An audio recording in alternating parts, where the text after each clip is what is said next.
안녕하십니까. 지식산업센터 전문기업 지사낸 박희성 대표입니다. 2020년 7월 15일 수요일, 출근길은 아니고요. 어제 화요일 퇴근길입니다. 현재 시간은 새벽 2시입니다. 좀 정리할 게 있어서 좀 늦게 가고 있는데요. 이렇게 이제 지식산업센터가 그 정부의 부동산 규제, 대출 규제 이런 것들로 인해서 상당히 이 주거 쪽에 투자하셨던 분들의 관심이 폭발적으로 사실은 늘어나고 있습니다. 그래서 지식산업센터에 관심을 보이시는 분들이 상당히 많아요.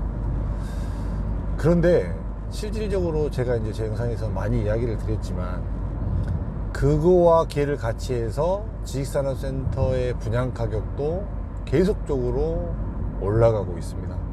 올라갈 수밖에 없는 구조이고요. 토지값이 또 계속적으로 상승하고 있기 때문에 당연히 그렇게 갈 수밖에 없는데, 이제 문제는 이제 항상 짚어줬던 것처럼 이제 이 임대가가 보합세라는 거예요. 임대가가 보합세이기 때문에 이 수익률이 갈수록 이렇게 정상적인 수익률이 나오지 않고 수익률이 떨어진다, 이 부분에 대해서 언급을 했었는데, 이제 여기서 만약에 더 지식산업센터가 더 가격이 올라가게 되면 어떤 모습을 보일까, 어떤 상태로 갈까, 최근에 그런 느낌이 조금씩 받는 것 같아요. 굉장히 우량한 현장, 좋은 현장, 많은 사람들의 관심을 받고 있는 이런 현장들에서 이제 잔금에 대한 리스크를 줄이기 위해서 진짜로 지식산업센터에 실제로 입주할 기업, 우량 기업을 선별해 나가는 과정들이 상당히 하나씩 나타나고 있어요. 이 이야기는 뭐냐면, 이제 제가 봤을 때는 다시 아파트형 공장으로 가지 않을까, 다시 옛날 기업체만 선택했던 아파트형 공장이 되지 않을까, 그런 과거에 이 기업체들만 혜택을 받았던 이 아파트형 공장으로의 모습이 이제는 나타나지 않을까라는 생각을 조심스럽게 해봅니다. 문제는 이제 그 분양하는 사람들이 너무나 이렇게 무분별하게 들어와서 이렇게 고분양가로 가게 되면 이제 어떤 기업체가 아니면은 실질적으로 이렇게 감당해낼 수가 없기 때문에 투자자를 유치를 해갖고는 이렇게 사탕발림, 좋은 이야기로만 해갖고는 이 부분이, 이 수익이 해결이 되지 않기 때문에 이런 부분들이 이제 시장에서 알려지고 했을 경우에 진짜로 이 고분양가를 감당해 낼 수 있는 거는 실제 사용할 기업체가 유일한 대안이 되지 않을까라는 생각이 저는 많이 들어요. 왜 그러냐면, 실제 사용할 기업체는 그래도 이 대출 부분을, 그 금리를 임대사업 하는 사람들보다 훨씬 더 낮게 받을 수도 있고요. 그 다음에 대출 부분도 훨씬 더 비율도 좀 더 받을 수 있고, 실제 자기 자금이 들어가지 않는 상태에서 실사용할 기업체는 어디에 있어도 사무실은 있어야 되는 거고, 임대를 쓰든지 다른 부분을 쓰든지 있어야 된단 말이에요. 이런 부분들 때문에 좀 금액이 올라가더라도 실사용 기업체들은 지식산업센터를 선택을 하게 됩니다. 근데 투자자들은 그에 반해서 일정 분양가 이상이 되게 되면 임대가가 따라 올라가 줘야 되는데, 임대가가 올라가지 못했을 경우에는 이 수익률이 현저하게 떨어져 버린단 말이에요. 현저하게. 근데 공급이 적절하게 조절이 되고 공급이 많지 않은 시장이었다면 이 지식산업센터의 임대가가 뭐 상대적으로 조금 올라갈 수도 있고, 분양가가 올라갔기 때문에 반영돼서 따라서 올라갈 수도 있고, 이런 부분이 생길 수도 있는데, 임대가는 계속적으로 보합세로 가고 있단 말이에요. 보합세거나 소폭 하향이거나 이런 형태로 가고 있는데, 분양가는 계속적으로 올라가 버렸단 말이에요. 그러니까 수익률이 계속적으로 떨어질 수밖에 없는 이런 구조적인 모습이 되어버린 거죠. 이런 모습들이 이제는 서서히 나타날 것 같아요. 서서히 나타날 것 같고, 서서히 그런 모습들이 이제 가시적으로 보였다. 그런데 그러면은 이거를 어떻게 이런 모습들이 나타날 것인가.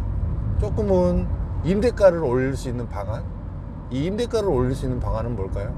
임대가를 조금이라도 임대가를 더 주면서라도 그 지식산업센터를 임대를 들여가려고 하는 지식산업센터다. 그러기 위해서는 무엇이 필요할까요? 제가 봤을 때는 조금 더 어떤 플러스 알파적인 어떤 이런 시설이라든지 이렇게 커뮤니티라든지 이런 것들이 조금은 더 들어가지 않을까라는 것들도 예상을 해보고요. 실질적으로 지금 매머드하게 이렇게 연면적 7만 평, 8만 평짜리 들어가는 이런 지식산업센터에 이렇게 영화관 같은 경우도 세시간에는 많이 들어가고 있고요. 또 여러 가지 이렇게 커뮤니티 시설들이 많이 가미가 되고 있습니다. 이제 사실은 그런 부분들을 어필을 하고 이렇게 가고 있는 부분들이 조금 더 생겨나고, 진짜로 이제 기업체들에게 조금은 이렇게 득이 될 수 있는, 이렇게 사업에 도움이 될 수 있는 이러한 모습들을 이제는 지식산업센터에서 보여줘야 되지 않을까라는 생각도 좀 듭니다. 결과적으로는 임대 투자자들이 지식산업센터에 지속적으로 들어오는 것도 한계가 있을 것 같고요. 이제 이 한계가 있는 이 지식산업센터에서 이제 과연 이 다음 수요, 이 다음 지식산업센터를 선택하는 사람은 어떻게 될까? 어떤 모습이 될까? 이제 갈수록 눈높이는 낮아지고, 과거에 지식산업센터를 선택했던 사람들, 과거에 지식산업센터에서 임대사업을 했던 사람들은 더 이상 그 정도의 눈높이를 가지고는 새롭게 진입을 못하게 되는 이런 상황도 생길 수 있을 것 같다는 생각도 조심히 또 들어봅니다. 여러 가지 좀 지식산업센터가 참 이렇게 많이 시대적인 대세로 떠올랐고요.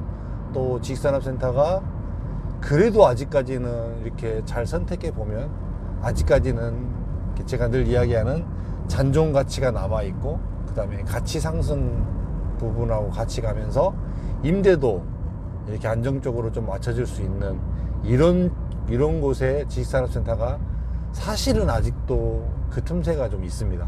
이런 부분들을 좀 잘 선택해서 지식산업센터로 진입을 하게 되면 생각보다 또 이런 저금리 시대에서 굉장히 자기 자산을 효율적으로 관리하고 효율적으로 이렇게 증식시킬 수 있는 이러한 대안의 부동산이 아닌가라는 생각을 해보고요.